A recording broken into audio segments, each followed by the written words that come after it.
Okay guys, today is February the 23rd, 2023.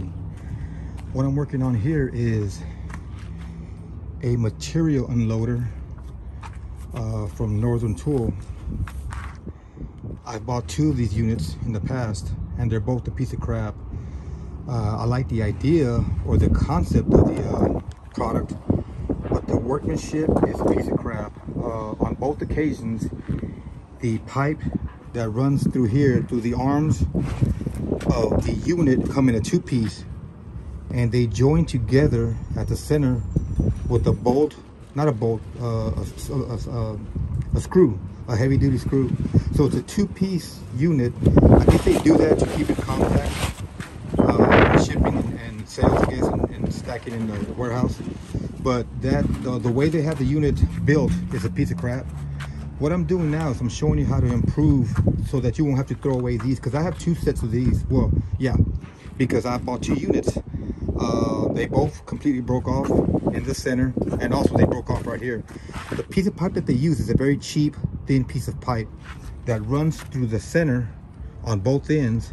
And the second time it broke through here and in the center, but it broke through here first because the handle that comes with the unit looks like this, and what it does, it inserts right here, and then you use this handle to turn and unload whatever the soil, topsoil, granite, whatever you have. Here is the fabric that comes with the unit. I should have two pieces of this fabric lying around. The fabric is good. The fabric could be a little wider, but the fabric itself, the first one, you know what, I think the first one I threw away, it did tear. Yeah, so the first one I did throw away because it did tear. The second one didn't tear, as you can see, but you see the crease down the middle? That was caused by the two-piece pipe that they use. It's a cheap, thin piece of pipe. As you can see, this pipe here, the thickness of it is it's almost twice the thickness of the pipe that comes with the Northern Tool. I think it's called Hallmaster truck bed unloader. Yeah, truck bed unloader. So if you go buy topsoil or any kind of heavy material that's loose, like dirt, topsoil, garden soil, decomposed granite, you load it up in your truck and then you unload it easy by twisting the handle on this unit. The handle didn't break. The handle seems to be pretty thick steel. Of course, I'm not going to be able to use this handle the second time around on modifying this particular unit because it was pain in the butt just to drill this hole. What I did, guys, was I used a number of drill bits. I started off small. I started off with one of these. Then I moved up to here. Then I moved up to here. Then I moved up to here. And then I got one of the big boys, which is, where are they at? One of these here. I used a combination of this one and that one because I wasn't sure it was losing sharpness and the ability to continue to cut. I was able to cut in one end, drill it through, and you have to try to keep it centered, okay? So you want it directly in and out. You don't want it kind of lopsided where it's going in from the top and coming out through the side on the bottom, okay? What I plan to do is maybe use a piece of strong rebar, and I also found this bar here with the handle that I think it won't break. I hope not. I can stick it in there and then turn. As you can see, I can, well, it slid out. But yeah, I can stick this here and it barely makes it on the other end. It doesn't quite come out. And then I use this to turn the handle to unload the soil.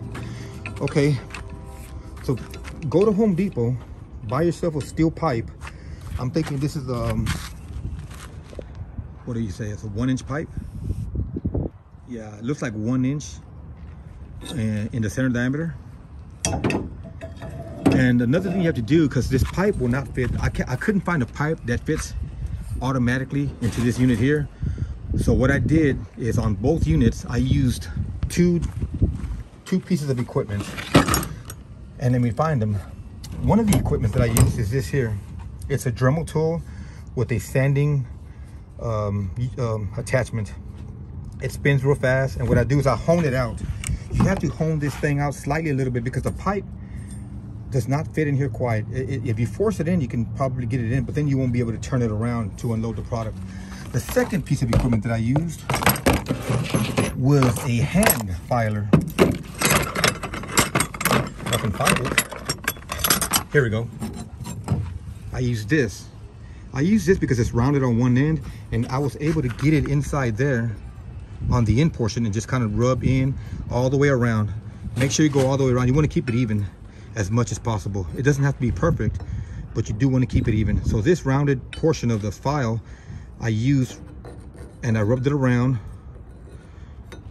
on both sides just to be able to get this pipe to go through, because the pipe itself is the same exact size as the hole originally, but it does not slide in. You can start it in on one end.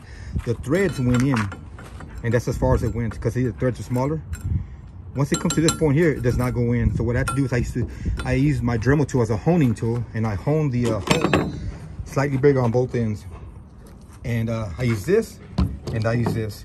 So keep in mind, guys. Now the second thing, well, the last thing I'm going to do is,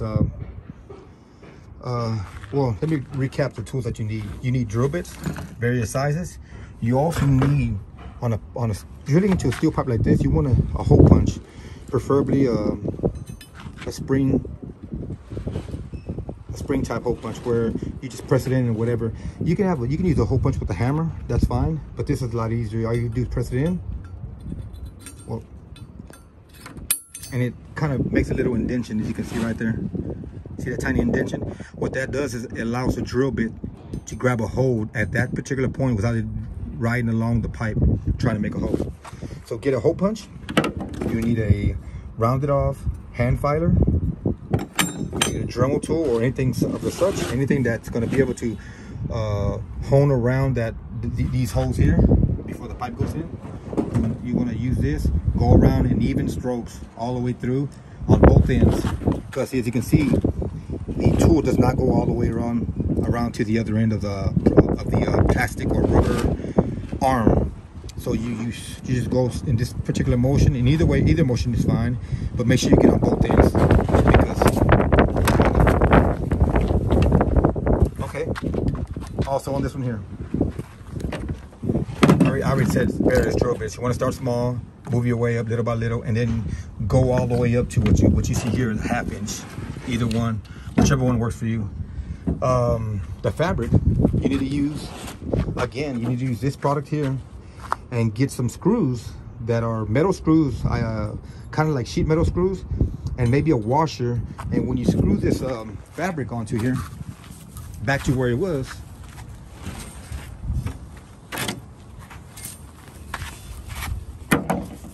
you unwrap the fabric right in the beginning, and you find a location on the fabric, right, and you make sure it's going in the right direction. And once the fabric wraps around here, you can use the hole punch right here, right there, and right here, and then wrap the beginning portion of that fabric coming like this underneath, coming out like this. Because when you're putting the fabric, I mean, when you're pulling out the material from the truck, you need to turn it a particular direction. So in order to bring the fabric out, you need to either, let me see, does it go this way, counterclockwise? Let me see, counterclockwise, no, clockwise. Well, you can put it either way, as long as it pulls it out. So whichever way you decide to put the fabric in, make sure you put metal screw here, metal screw here, metal screw here. Use this hole punch to begin that, and the sheet metal self-tapping screw would go here in the center, and on the end you put the fabric on with the washer that it will grab, and then once you do that, you roll it in slightly. Once you roll it in slightly, the weight itself of the load and of the fabric will tighten up, and it won't come off. Okay, guys. So again, this took the longest, drilling this hole.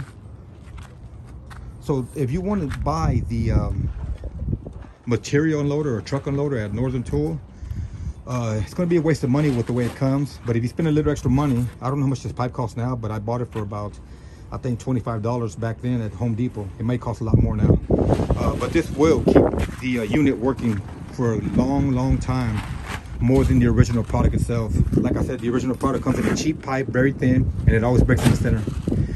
That's going to conclude this video. The only thing you got to keep in mind is find yourself a strong rebar or some type of handle like this to be able to turn the fabric off and unload your material.